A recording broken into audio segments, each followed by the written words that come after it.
Mary had been married for quite some time, but she continued to attract admirers, both from work and those she met casually on the street. She called it simply the ability to be sociable. The young woman liked to be the center of attention of men and others who admired her. Despite her flirtations, Mary's husband, Kenneth, preferred not to notice her behavior. He was sure that her socializing was harmless and would not develop further.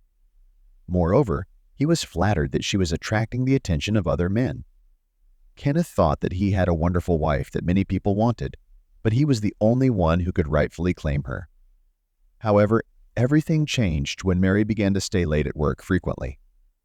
Concerned, Kenneth decided to surprise her at the office when she was once again late. What he witnessed did not please him. Mary was standing at her desk when some man approached her from behind and began to pull down her skirt. "Hello, darling. I wanted to surprise you," he said. The girl began to weakly excuse herself. "Honey, it's not what you think." "Really? Perhaps you and your coworker were just tired from working on the quarterly report and needed a break?" "Ah, it's such a warm-up you have," and he turned to the stranger. "Didn't your parents teach you that touching other people's stuff is inappropriate?" Kenneth tried his best to contain his anger, but seeing the fear in the guy's eyes, he decided not to confront him. He muttered something under his breath and quickly walked away with the leather briefcase. Mary, who had watched her admirer flee, blushed with embarrassment. "You won't get away with this. There will be consequences. I don't know what they are yet. It seems like you're always trying to show how cool you are, but I'm beginning to doubt that. Your behavior is disgusting, and you crossed the line today," Kenneth stated before walking out of the office. Mary followed her husband with a heavy heart, keeping her head down. At that moment, she resembled a pathetic, abandoned kitten, lacking her usual confidence and charm. There was a lack of communication in their family. Everyone was busy with their own affairs. Mary blocked out all of her many admirers. She was not on a joke, afraid that Kenneth will leave her. The girl loved her husband, although she allowed herself some liberties in relations with the opposite sex. As they were getting ready for bed, Mary suddenly remembered how her mother was looking forward to their weekend visit. "Kenneth, dear, why don't we go visit Mom?" she asked guiltily. "We will. It would be wrong to disappoint her. I love you so much. I promise to refrain from further flirtations with boys," Mary assured him, trying to calm his fears. Kenneth gently removed her hand. "Let's go to bed. I have a busy day ahead of me tomorrow." By the end of the weekend, they had made up. Arriving at their mother's house, they were in high spirits. "Hi, Mom." Mary greeted her mother by kissing her on the cheek. "Greetings, my dears." The mother-in-law hugged her daughter warmly, and then her son-in-law. He handed her a small cake. Anna accepted the innkeeper's and went with him to the kitchen. "Wash your hands and to the table," she said on her way out. Mary did not go, and Kenneth obediently headed for the bathroom. Right in front of Kenneth, a pair of oversized panties was hanging on the dryer. Suddenly, Mary entered the bathroom and asked loudly, "Mommy, why are you hanging underwear there?" "It's inappropriate." My mother-in-law jumped up, blushing with embarrassment, and quickly took the laundry off the dryer. "Oh, I apologize. I forgot to hang it on the balcony," she explained. They then sat down at the table, drank tea, and had a long conversation about various topics. Kenneth began to look at his mother-in-law from a different perspective.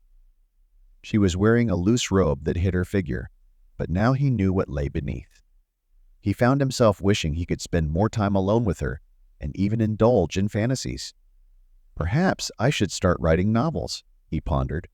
"Look how much you desire everything." "I've already stroked my mother-in-law several times, and in different ways," he thought. Suddenly there was the sound of fireworks outside the window, indicating a celebration.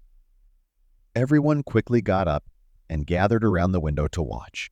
Kenneth found himself right behind his mother-in-law's back, pressing against her slightly, maybe even more than necessary. She felt it, especially below the waist. The mother-in-law froze, hesitant to make a move. The evening ended on a romantic note. They said a friendly goodbye and hugged. Anna avoided looking at her son-in-law, who grinned, already planning his next move. Kenneth called his mother-in-law to see if she was free in the afternoon. She hesitated and answered vaguely, saying she planned to buy fresh vegetables at the market. Kenneth offered to go together, picking her up an hour later. "I don't feel comfortable bothering you for such a trifle," her mother-in-law objected. "Nonsense. I am glad to help you, and you are not inconveniencing me," he insisted. At the market, they strolled through the stalls, looking at the wares and shopping. I enjoy accompanying my mother-in-law to the market. It is a new and enjoyable experience for me. In the past, shopping was always boring. It feels like heaven here.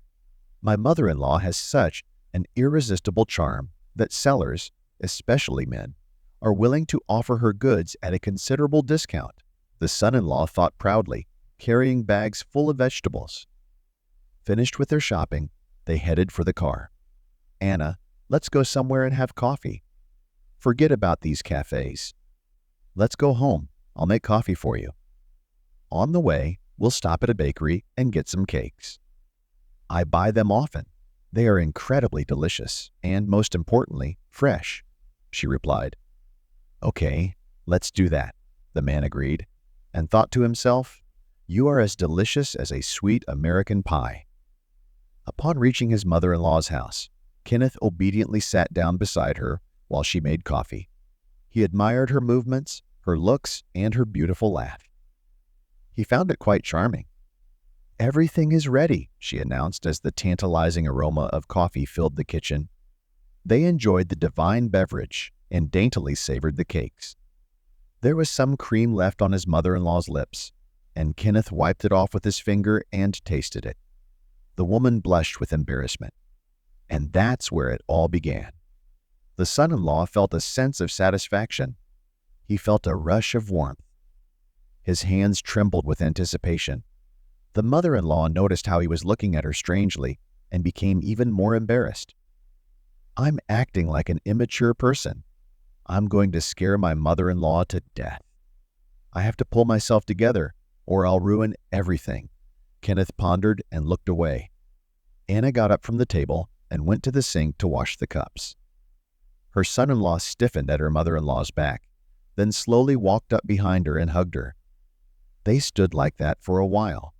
"Don't be afraid of me." He turned his mother-in-law to face him and started kissing her gently. He did it very delicately, without any force or haste. His hands felt how the woman's tense body gradually began to relax. The mother-in-law was still wary of meeting her son-in-law's gaze, but did not resist. He put his arms around the woman and carried her into the bedroom. The mother-in-law surprised his son-in-law very much. It turned out that what they were happily doing at the moment, she was able to do perfectly, something he had never encountered before. All in all, Kenneth had set everything up with good judgment, and everything turned out just fine. His revenge on his wife had been successfully accomplished.